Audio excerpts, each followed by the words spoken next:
আজকে আমি আপনাদেরকে যে ঘটনাটা বলবো না, সেটা সত্যিকারের বলতে গেলে সমাজের নগ্ন রূপকে বাইরে বার করে আনবে। বর্তমানে মা বাবা এবং সন্তান আছে, তাদের মধ্যে যে সম্পর্ক আছে না, সেই সম্পর্কগুলো শুধুমাত্র টাকার উপর ডিপেন্ড হয়ে গেছে। ঘটনা শুরু করার আগেই আমি আপনাদের কাছে ক্ষমা চেয়ে নিচ্ছি। আমি আজকেও ফেস ক্যাম ভিডিও করতে পারছি না, এই কারণে ভয়েস ওভার অন্তত আজকের দিনটা শুনে নিন। আমি নেক্সট যে ভিডিও আসবে সেখানে আমি 100% ট্রাই করব যাতে আমি পুরো ফেস ক্যামের সেট আপটা করে ফেলি। আর যদি নাও হয়, আমি দরকার হলে টর্চ লাইটের আলোতে কোনো মতে ভিডিও শ্যুট করে অন্তত আপনাদের ফেস ক্যাম দেবো। আমি জানি ফেস ক্যাম ভিডিও শুনতে দেখতে একটা আলাদাই মজা লাগে, এখানে কেমন একটা যেন মনে হয় যে কে বলছে কী বলছে, বুঝতেও অসুবিধা হয়। তো যাই হোক, ঘটনাটা শুরু করি। ঘটনাটার যে মেইন কেন্দ্রবিন্দুতে আছে সেটা হচ্ছে একটা ফ্যামিলি, এবং এই ফ্যামিলির যে মেইন পুরুষ মানুষ আছে তার নাম হচ্ছে সোমসুন্দর। ইনি হচ্ছেন সফটওয়্যার ইঞ্জিনিয়ারিং, বরাবরই পড়াশুনোতে ভালো ছিলেন। দেন ইঞ্জিনিয়ারিং কলেজে পড়েন, তারপর তামিলনাড়ুর এক গ্রাম থেকে বিয়ে করে উঠে সোজা চলে আসে বেঙ্গালুরুতে। এবার বেঙ্গালুরু তো ভারতের সিলিকন ভ্যালি। এবার এই সিলিকন ভ্যালিতে সে নাম দাম দিয়ে চাকরি করছে, তার বিয়েও হয়ে গেছিল। এবার তার প্রথম কন্যা সন্তান হয়, তার নাম সে রাখে শ্বেতা। তারপর তার আর এক কন্যা সন্তান হয়, তার নাম সে রাখে সুপ্রিয়া। এবার মোটামুটি এই দুই মেয়েকে নিয়ে সোম সুন্দরমের একটা হ্যাপি লাইফ আছে। তার ওয়াইফ লক্ষ্মী, সে সত্যিই লক্ষ্মী ছিল, সে পুরো ফ্যামিলিটাকে নিজের হাতে গড়ে তুলেছিল। সোম সুন্দর এমন একজন মানুষ ছিল, সে সবসময় বিশ্বাস করতো যে মেয়েদের এডুকেশন দিতেই হবে, মেয়েদের বিয়ে দিয়ে দেবো, পরের বাড়ি পাঠিয়ে দেবো, এই টাইপের কালচার তার মধ্যে ছিল না। সে ভাবতো মেয়েরা পড়াশুনো করবে, বড় হবে, দেন তারা তাদের মতন সমস্ত লাইফটাকে ডিসাইড করবে। ভালো, এরকম বাবাই তো বেশিরভাগ মেয়েরা চায়। কিন্তু সোমসুন্দর তার বড় মেয়েকে ইঞ্জিনিয়ারিং কলেজে ভর্তি করে, এবং এই ইঞ্জিনিয়ারিং কলেজে যখন শ্বেতা পড়াশুনো শুরু করে, তখন ইঞ্জিনিয়ারিং কলেজেরই একটা ছেলের সাথে তার পরিচয় হয়, কথাবার্তা হয়, এবং আস্তে আস্তে এটা সিক্রেটলি একটা প্রেমে রূপান্তরিত হয়।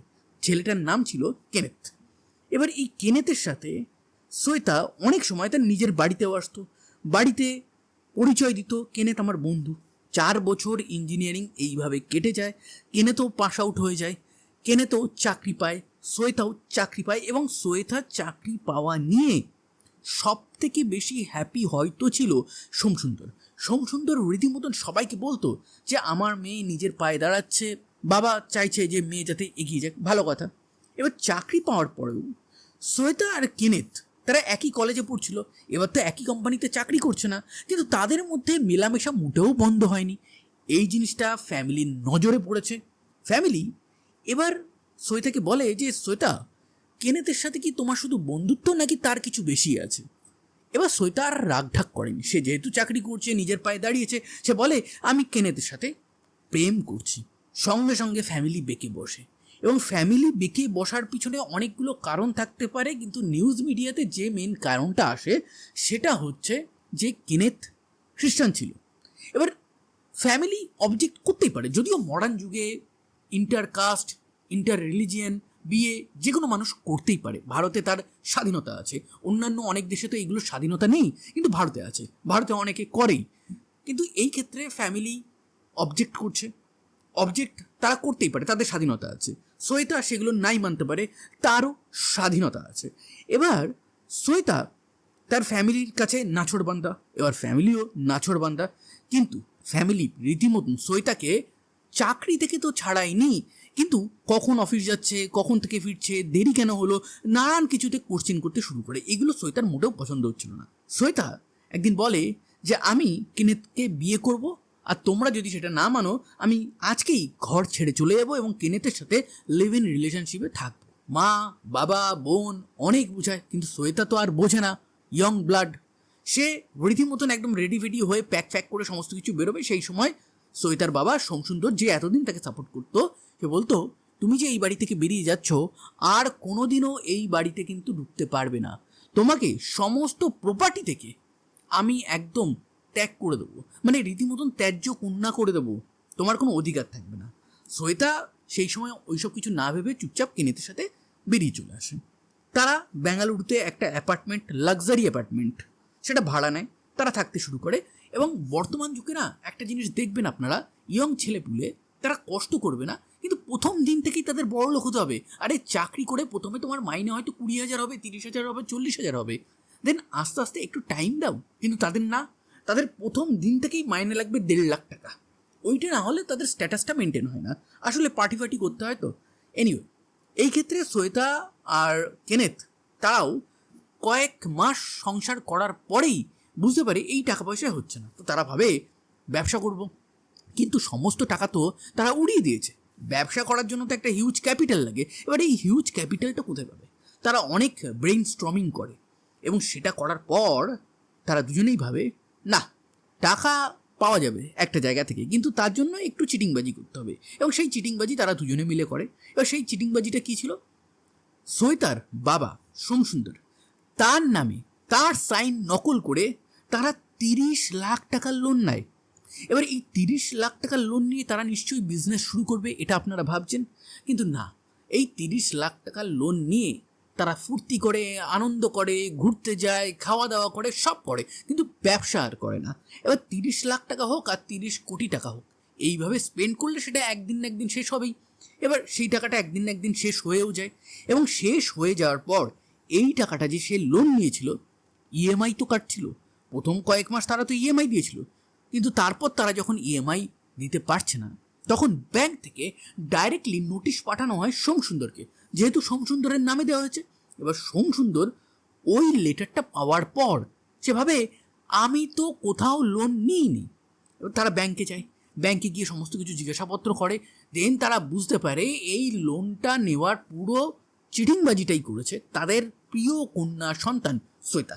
তারা রেগে মেগে সোজা চলে যায় শ্বেতা আর কেনেথ যেখানে রিলেশনশিপ করতো সেইখানে, এবং সেইখানে গিয়ে এই দুজনকে পাকড়াও করে তারা জিজ্ঞাসা করে যে তোমরা এরকম কেন করেছো, আমার নামে লোন নিয়েছো, এটা তো ইল্লিগাল, আমি পুলিশকে খবর দেবো। এই জায়গাতে শ্বেতা আর কেনেথ তারা বড় ফ্যাপড়ে পড়ে যায়। তারা না পারবে টাকা রিটার্ন দিতে, এই দিকে বলছে পুলিশে দেওয়ার কথা, পুলিশে দিলে তাদের সম্পর্কটা ভেঙে যেতে পারে, আরও অনেক কিছু হতে পারে, কনসিকুয়েন্সেস আছে না প্রত্যেকটা কাজের। তো এই ক্ষেত্রে সেই কনসিকুয়েন্সেসের কথা তারা এখন ভাবছে। শ্বেতা আর কেনেথ কী করবে? ক্ষমা চাইবে? না, এরা ক্ষমা চাওয়ার পাত্র না। এরপর কেনেথ শ্বেতাকে শিখিয়ে দেয়, তুমি বলো তোমার বাবাকে যে তোমার যে প্রপার্টির অংশ আছে সেটা যেন তোমাকে দিয়ে দেয়। এই কথাটা যখন শ্বেতা বলে, তখন শ্বেতার বাবা সোমসুন্দর বলে, আমি এখনো বেঁচে আছি, আমার যে প্রপার্টি আছে সেটা আমি তোমাকে দেব না সুপ্রিয়াকে দেব না বাইরের কোনো ভিখারিকে দেব, এটা টোটালি ডিপেন্ড করে আমার উপরে। সো আমাকে ডিকটেট করতে এসো না যে আমি কাকে কখন কি দেব।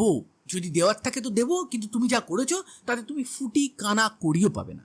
এই জায়গাতে শ্বেতা আর কেনেথ তাদের একদম মাঠের মধ্যেই হাড়ি ভাঙা গেছে। এবার তারা ডিসাইড করে, মানে ডিসাইড তো করে না, হুট করেই তারা এটা ভেবে নেয় যে এদেরকে এই ফ্ল্যাট থেকে বেরোতে দেওয়া যাবে না। যদি বেরোয় হয় এরা পুলিশে যাবে, নয়তো অন্য কিছু করবে, আলটিমেটলি আমাদের লাইফে প্রবলেম ক্রিয়েট করবে এই তিনটে মানুষ। তো কেনেথ শ্বেতাকে বলে অ্যাটাক, অ্যান্ড শ্বেতা তার নিজের মা বাবা বোনের উপর অ্যাটাক করে। তারপর কেনেথও ঝাঁপিয়ে পড়ে, একটা ফাইট হয়, এবং সেই লড়াইতে প্রথমেই হার মানে শ্বেতার বোন সুপ্রিয়া, দেন শ্বেতার মা লক্ষ্মী। কিন্তু সোমসুন্দর সে তো ছেড়ে দেওয়ার পাত্র না, সে রীতিমতন ফাইট করে। কিন্তু ফাইট করলেও ইয়ং ছেলে মেয়ে, ইমোশন কাজ করছে, তাদের সাথে সে ফাইটটা কী করে করবে? সে কোনো মতে তাদেরকে দূরে ধাক্কা ফাক্কা মেরে রক্তাক্ত অবস্থায় বেরিয়ে চলে আসে, এবং ওই অ্যাপার্টমেন্টের যে সিকিউরিটি গার্ড আছে তার কাছে হেল্প চায়। সিকিউরিটি গার্ড সঙ্গে সঙ্গে অ্যাম্বুলেন্সটাকে তাকে হসপিটালে নিয়ে যাওয়ার ব্যবস্থা করে। হসপিটালে নিয়ে গেলে, এটা যেহেতু পুলিশ কেস, পুলিশ ওখানে পৌঁছে যায়। শ্বেতার বাবা সোমসুন্দর সে স্টেটমেন্ট দেয় যে তার মেয়ে শ্বেতা এবং তার বয়ফ্রেন্ড কেনেথ এই সমস্ত কর্মকাণ্ড করেছে এবং তার ওয়াইফ এবং আর এক মেয়েকেও হত্যা করেছে। তাহলে শ্বেতা আর কেনেথ এখন কোথায়? এখন তারা পালিয়েছে। তারা মেইন গেট থেকে পালায়নি, তার পিছন গেট থেকে পালিয়েছে। সবাই তো সেই সময় ব্যস্ত ছিল সোমসুন্দরকে নিয়ে, তো এরা এই সময় পিছন গেট থেকে পালিয়ে যায়। দেন ওরা স্কুটি করে কিছু দূর যায়, তারপর বুঝতে পারে স্কুটি করে এইভাবে একসাথে গেলে আমরা ধরা পড়ে যাব। দুজন আলাদা আলাদা রুট নিয়ে নেয়। তারপরে পুলিশ সঙ্গে সঙ্গে কল ডিটেল রেকর্ড, লোকেশন সমস্ত কিছু ট্র্যাক করতে থাকে, এবং এই ট্র্যাক করে তারা দেখতে পায় একবার শ্বেতার ফোনটা অন হয়েছে, সেটা লোকেট হয়েছে পন্ডিচেরিতে হিউজ সার্চ অপারেশন শুরু হয় এবং সেই সার্চ অপারেশনে ফাইনালি তারা শ্বেতাকে অ্যারেস্ট করে এবং শ্বেতাকে অ্যারেস্ট করার পর শ্বেতা প্রথম কথা কি বলে জানেন, যে কেনেথ কিচ্ছু করেনি, যা করেছি সমস্ত কিছু আমি করেছি, ওকে অ্যারেস্ট করবেন না, ওকে ছেড়ে দিন, ওকে আমি বলেছিলাম আমার হেল্প করতে, ওকে দয়া করে সাজা দেবেন না, ওর কেরিয়ার নষ্ট হয়ে যাবে। হায় রে ব্রেন ওয়াশিং যদি হয়, একেই বলে অ্যাকচুয়ালি ব্রেন ওয়াশিং করা। ভাবতে পারছেন, সে সমস্ত দায় নিজের উপর নিয়ে নিচ্ছে। এদিকে কিনেথ যা বলেছিল সে কিন্তু সেটাই করেছিল। তো এবার কেনেথকে খোঁজার পালা। কেনেথ কোথায়? তাকে তো খুঁজে পাওয়া যাচ্ছে না, তাকে এখানে দেখা গেছে, ওখানে দেখা গেছে, এরকম পুলিশ অনেক খবর পাচ্ছে। শেষমেশ একটা খবর পাওয়া যায়, সে বিচ সাইডে একটা জায়গায় আছে, সেখানে পুলিশ রেড করে, সেখান থেকে কেনেথ অলরেডি পালিয়ে গেছে। তারপর পুলিশ জানতে পারে খবরের মাধ্যমে কেনেথ বিচের ধারে যেসব ছোট ছোট ঝুপড়ি আছে না, যেখানে কোনো আইডেন্টি কার্ড লাগে না, সেইখানে গিয়ে সে থাকছে। এবার তারপর পুলিশ ওখানে গিয়ে তাকে অ্যারেস্ট করে, কিন্তু অ্যারেস্ট করার পরেও কেনেথ, সে শিক্ষিত হলেও এত বোকা, ওখান থেকে পালানোর 3-4 বার ট্রাই করে। 3-4 বারই পুলিশ তাকে ধরে ফেলে। একবার তো সে অনেকটা দূরে গেছিল, কিন্তু পুলিশ তাকে চেস করে ফাইনালি ধরে ফেলে। তো আপাতত এই কেসটা কোর্টে আছে, এরা দুজন জেলে আছে। কিন্তু সব থেকে বড় কথা, যে শ্বেতা প্রথমে সমস্ত দোষ নিজের মাথায় নিয়ে কেনেথকে বাঁচিয়ে দিতে চাচ্ছিল, এটা হবে না। তো যখন তদন্ত করা হবে তখন শ্বেতা বলবে সমস্ত কিছু কেনেথ করেছে, আবার কেনেথ বলবে শ্বেতা সমস্ত কিছু করেছে। আমরা জানি এই দুজন মিলেই সব করেছে, কিন্তু কোর্টে গিয়ে শ্বেতা যদি সমস্ত দোষ কেনেথের উপর চাপিয়ে দেয়, কেনেথ তো আজীবন কারাবাস পাবে। 3 জনের মৃত্যু চারটেখানিক ব্যাপার না। হসপিটালে গিয়ে সোমসুন্দরেরও মৃত্যু হয়ে যায় পুলিশকে স্টেটমেন্ট দেওয়ার পর।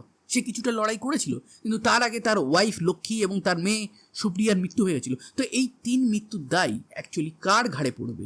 ইনকেস শ্বেতা কি এখন প্রেগনেন্ট আছে, অনেক সময় দেখা যায় না, পরে জানা যাচ্ছে প্রেগনেন্ট।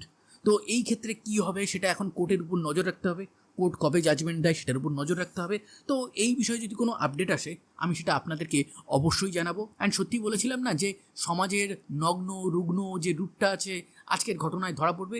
ভাবুন, টাকা এবং একটা ফেক ভালোবাসা, আচ্ছা রিয়েল ভালোবাসাই ধরে নিন, তা সত্ত্বেও কেউ তার মা বাবা বোনকে এইভাবে মারতে পারে না, এটা সম্ভব না। এটা কোনো সাইকো মানুষরাই করতে পারে। এরা কি সাইকো ছিল? কোশ্চেনটা আপনাদের কাছে রেখে গেলাম। তো যাই হোক, আজকে ফেস ক্যাম করতে পারলাম না, ভয়েস ওভারে কোনো মতে চালিয়ে নিন। আমি নেক্সট ভিডিও থেকে ট্রাই করব ফেস ক্যাম দেওয়ার, সেটা যে করে হোক আমি ট্রাই করব। তো এই ছিল আজকের একটা ট্রু ক্রাইম ঘটনা। তো এরকম রিয়েল লাইফ ট্রু ক্রাইম ঘটনা ইন স্টোরি ফরম্যাটে যদি আপনারা শুনতে চান, তবে অবশ্যই আমার চ্যানেলটাকে সাবস্ক্রাইব করবেন। সাবধানে থাকবেন, সতর্ক থাকবেন এবং অনেক আনন্দে থাকবেন। আবার দেখা হবে নতুন কোনো এক ভেরি ইন্টারেস্টিং ট্রু ক্রাইম ঘটনার সাথে।